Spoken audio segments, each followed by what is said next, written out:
हिंदी से एमए कर रहे प्रिय विद्यार्थियों, हम कहानियों की श्रृंखला में आज प्रेत मुक्ति शीर्षक से लिखी शैलेश मटियानी की कहानी सुनने जा रहे हैं।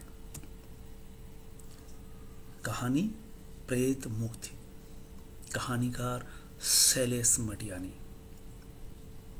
यह कहानी मुख्यतः दो पात्रों के बीच घटित होती है। पात्रों का नाम है केवलानंद पांडे और किशन राम। दूसरे शब्दों में कह सकते हैं कि इस कहानी में एक तरफ ब्राह्मण है और दूसरी तरफ दूसरा पात्र दलित पात्र है। कहानी का अगर आधार देखें तो कहानी में मुक्ति का सवाल मुख्य रूप से उठकर के आता है। हिंदू समाज की या हिंदू धर्म से जुड़ी हुई जातियों में मुक्ति का सवाल कई तरह से उठता है, जिसे बुद्ध मोक्ष कहते हैं। हालांकि अब ये सवाल कुछ हद तक गौण हो चला है, लेकिन पुरानी पीढ़ियों में ये आज भी अपना महत्व रखता है। दूसरा शब्द कह सकते हैं जो पुरानी पीढ़ी के लोगों में अक्सर कहा जाता था या बोला जाता था। कोई घर से अगर चला गया है, गुजर गया है या मर गया है, उसका बाद वालों को प्रेत हो जाने का डर इस कदर बैठा होता था कि वे इस डर से बाहर नहीं आ पाते। कहानी का नाम है प्रेत मुक्ति। अगर प्रेत है या वो जो घर से कोई गुजरा है उसका प्रेत रह गया, या उसकी आत्मा जो भटकी हुई है, जिसे मोक्ष नहीं मिला, प्रेत योनि में चला गया, तो वह वहीं भटकता रहता है और बाद वालों को परेशान करता है। ये एक रूढ़बद्ध धारणा है जो कई लोगों में जब बैठ जाती है तो मुश्किल से निकलती है। प्रेत मुक्ति कहानी का सारांश अगर हम देख लें तो हमारे ये बात कुछ हद तक समझ आ सकती है। कहानी की शुरुआत एक नदी से होती है, जिसमें केवलानंद पांडे नदी के बीचों बीच खड़े हैं और जलांजलि दे रहे हैं। जलांजलि देते हुए उन्हें यकायक याद आता है कि पानी में घुटनों के आसपास कोई हलचल हो रही है। उन्हें याद आता है कि उत्तरी दिशा में शूद्रों का एक शमशान है और वहां कोई जलाया जा रहा है। कहीं उसका प्रेत तो नहीं आ गया जो पानी में होता हुआ मेरे घुटनों को टक्कर मार रहा है। एक वो जो शमशान है शूद्रों का अलग, दूसरी जातियों का अलग। यहाँ पांडे के मन में भी आशंका होती है कि कहीं अछूत जो शमशान घाट है ऊपर, वहीं कोई जल रहा हो और उसकी अस्थियां बहती हुई पानी में आ रही हों और उसके पैरों से टकरा रही हों। यह घटनाक्रम उस नदी का है जिसका नाम सुयाल नदी कहते हैं। उसे किसनाराम की याद वो आती है कि कहीं किसनाराम तो नहीं मर गया। ये द्वंद्व पांडे के मन में उठता है। कृष्णा जो ही ध्यान आता है कृष्णा राम का,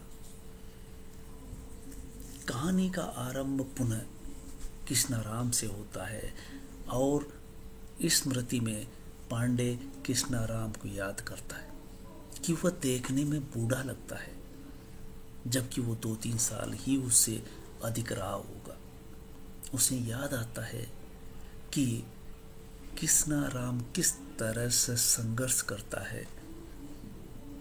हालांकि वो पढ़ाई के लिए बाहर जा चुका होता है गांव छोड़ करके, और कृष्णा राम भी माता के देहांत हो जाने के बाद मामा के गांव जाके रहने लगता है।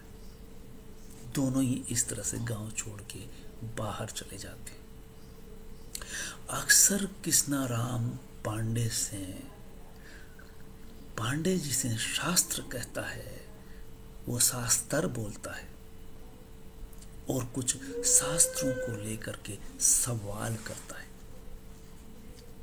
पहला सवाल वो करता है कि किस उम्र तक प्यार करना निषिद्ध होता है, चूंकि वो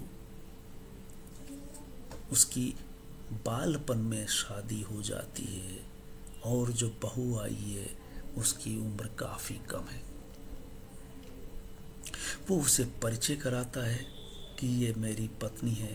वो पत्नी तब पीछे पीछे चली आ रही होती है और बीड़ी फूंक रही होती है। जब वो कहती है कि पांडे जी है, इनके चरण स्पर्श करो, तो वो हंसने लगती है और बीड़ी हथेली पर रख के बुझाती है। उसकी जलन से वो रो पड़ती है। पांडे का काशी जाना पड़ने के लिए और काशी से लौट करके जब वो आता है तो कृष्णा राम उनका हालिया हो चुका होता है, यानी हाली लग चुका होता है जो उसका काम करता है। कुसुमावती उस घर की मुख्य महिला है जो कृष्णा राम से ये कहती है कि अभी तुम्हारी उम्र ही क्या है, तुम दूसरी शादी कर लो। क्योंकि घटनाक्रम यूं हुआ कि जिससे उसकी शादी होती है वो मामा के यहाँ रहने लगता है। वो मामा के यहाँ रहते रहते उसके दाएं हाथ की उंगली में हथौड़ा पड़ने से 2 उंगलियां काम करना बंद कर देती है। तो मामा जी उसे वहाँ से चलता बनता कहते हैं और वो वहाँ से चल देता है। वहाँ से चल करके वो ससुराल पहुँचता है तो पता चला कि वो वहाँ से भी भगा दिया जाता है। वो अपनी बेटी को अपने यहाँ रख लेते हैं। शायद उनको ये रहा हो कि अब ये इसको भूख के मारेगा क्योंकि इसका हाथ काम नहीं कर रहा। पांडे और कृष्णा राम के बीच में कुछ सवाल होते हैं। 84 लाख योनि से गुजर करके आदमी बनता है तो वो पूछता है कि देह मात्र से प्रेत योनि मिल सकती है। कृष्णा के कई सवाल होते हैं जो वो पांडे से करता है। कृष्णा जिस पत्नी का नाम भवानी है उसको भूल नहीं पाता, जबकि वो उसे दगा दे गई थी। यूं कहें कि मृत्यु की ओर बढ़ता कृष्णा में भवानी का बचपन प्रवेश कर जाता है। इस तरह से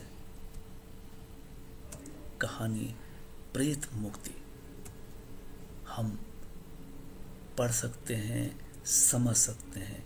कहानी में मुख्यतः 2 पात्र हैं, एक केवलानंद पांडे, दूसरे हैं कृष्णा राम जो दलित तबके से है, संघर्षशील है, मेहनत करता है।